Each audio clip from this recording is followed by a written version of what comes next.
So I want to talk about an employee I have. This is going back to work. This is the best to make your company as good as possible. And you guys have to better yourself, but I really want you to better yourself for the business. I mean, that's what our goal is here. And I had an individual here. This was 2005, 2006. Now, back then, it took me a year and a half to figure out this employee, what made him tick, and then guide him into what he needed to do.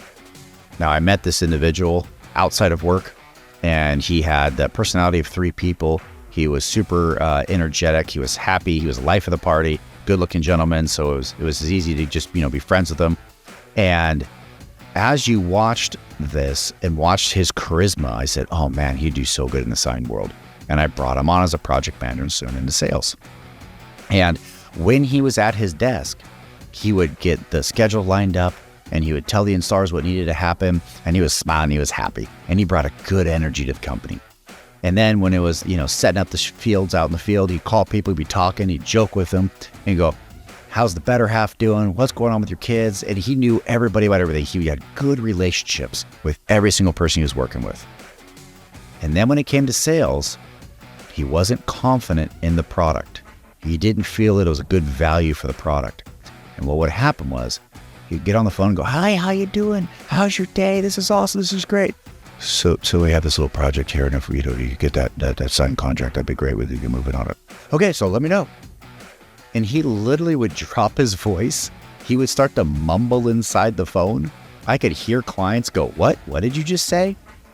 And for anybody that's in sales, I know you're cringing right now like I am.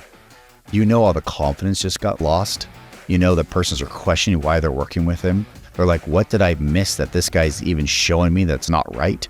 And all these insecurities about buying that sign from us all reared its ugly head. And it was all because this guy didn't like to do it.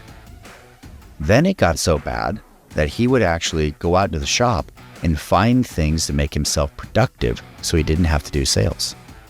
I'd find him in the assembly department and he's like, well, all these interior signs have to go out tomorrow, so I got to help out.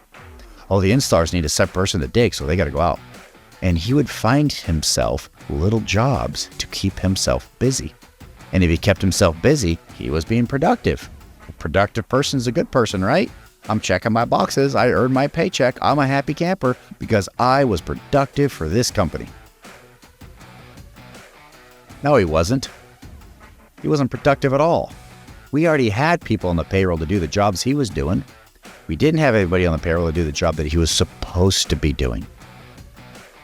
He was looking for his little dopamine fix. He was looking to be happy and stay inside of his little bubble and not go out and do a hard job that might take a long amount of time, and then to find true joy, to find true, pride in what he was doing by making a sale and giving this person a great product.